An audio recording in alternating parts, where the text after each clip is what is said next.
Əvvəla buradan salamlayıram hər birinizi. Mən Əliyev Heydər Vüqaroğlu, Tovuz rayonundan anadan doğulmuşam və 44 günlük Qarabağ müharibəsində iştirak etmişəm. Və Füzuli rayon istiqamətində gedən döyüşlərdə yaralanmışam və mənim əlilliyim təsdiq olunmur. Buradan səslənirəm cənab Ali Baş Komandara. Sizdən artıq dərəcədə xahiş edirəm, mənə dəstək olardınız. Mən sudurğalarıma görə əziyyət çəkirəm. Heç bir yerdə işləyə bilmirəm. Anam, atam xəstədir, heç bir yerdə işləyə bilmir. Hər bir sənədlərim var, qoşma 11-im var. Xəstəlik haqqında araşdırım, hər bir şeyim var. Gəncə psixiatriyasında yatmağım var. Məştaqa psixiatriyasında yatmağım var. Fuad İsmayılovun rəyi var. Gəncə psixiatriyasının rəyi var.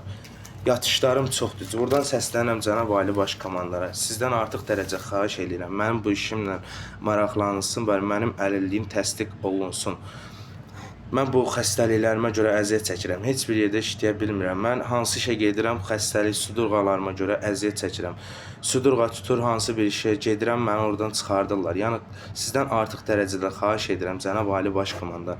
Mənim səsimə səs verin və mənə dəstək olun. Azad edilmiş torpaqlara bayrağımızı sancan bizim qəhrəman əskər zabitlərimiz olub. Onlar öz canlarını fəda edib, onlar sağlamlığını itirib, onlar heç nəyə baxmadan, qorxmadan ölümə gedərək vətənimizi işğalçılar